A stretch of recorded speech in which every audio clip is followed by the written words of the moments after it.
Hello, everyone. It's Janine Coden from Codenet Limited, somatic trauma coach and narcissistic abuse specialist. Today, I want to talk about why narcissists make us so angry. I'm so angry. Let's be honest, there's nothing quite like realizing you've just spent way too long emotionally babysitting a grown adult who thinks accountability is a food allergy. Here's why anger hits you like a delayed Amazon parcel, right? Because your nervous system finally clocked off from its unpaid internship. So while you were in the narcissistic chaos, your body was too busy trying to keep you alive to let you feel anger.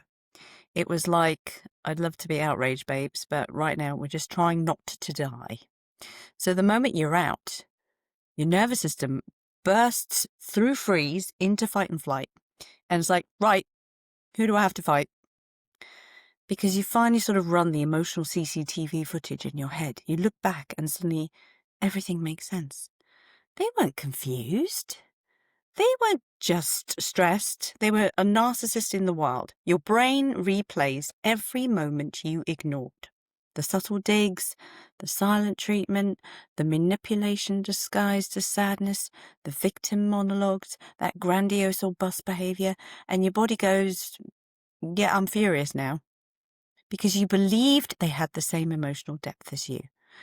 You thought you were dating someone with empathy and compassion, and it turns out you were dating like a walking defense mechanism with a Spotify playlist. They pretended to feel deeply, but their emotional range is basically grandiose, collapse, repeat. And honestly, it's giving buffering wheel, but with feelings.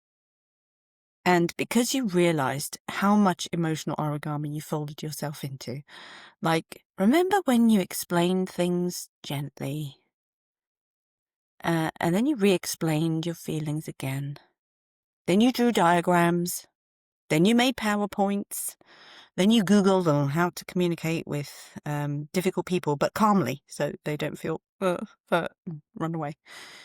And apologize for things you didn't even do. So yeah, your anger is just your self-respect coming home with takeaway. Like, I'm back. Did you miss me?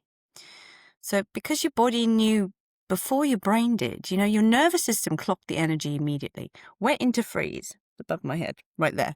So freeze is when you shut off, disassociate, almost in a fog of not really sure where I am right now. And that weird feeling and the tension and that I don't feel safe, but I can't quite explain why vibe. So that was all like your internal alarm system going off while you were in the relationship.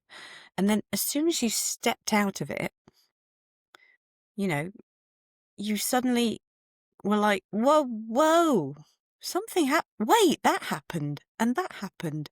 And yeah, I wasn't wrong about that, but your brain in freeze is like, I'm sure it's fine. They said their ex was crazy. What could go wrong?